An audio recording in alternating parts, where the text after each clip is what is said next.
રામ રામ મિત્રો, હું ખુશ્બુ પ્રજાપતિ અને સવારના વાગ્યા છે 7. પણ આજે એક એવી વાત કરવી છે ને કે સવારના 6 વાગ્યાનો સમય અને પ્રત્યુષને સ્કૂલ જવાની બસ આવે ત્યારે મારે એને મૂકવા જવાનો સમય.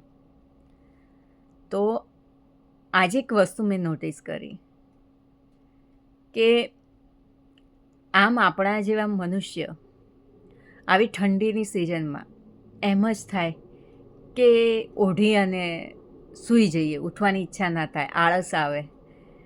જ્યારે હું તેને મૂકવા જઈ રહી હતી તો સવારે એટલા મસ્ત પંખીઓના કલરવ સંભળાતા હતા.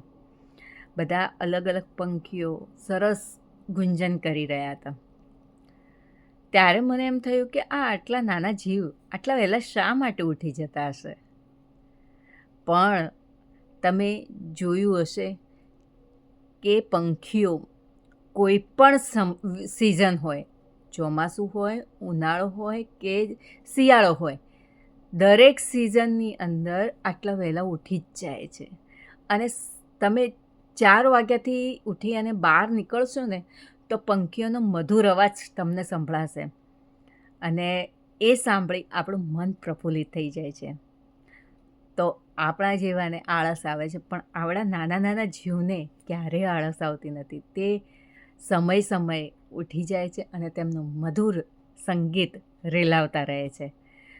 તો આ વસ્તુ કોને કોને નોટિસ કરી છે, કરી હોય તો કમેન્ટ કરજો, અને આ વાત ગમી હોય તો લાઈક કરજો અને શેર કરો.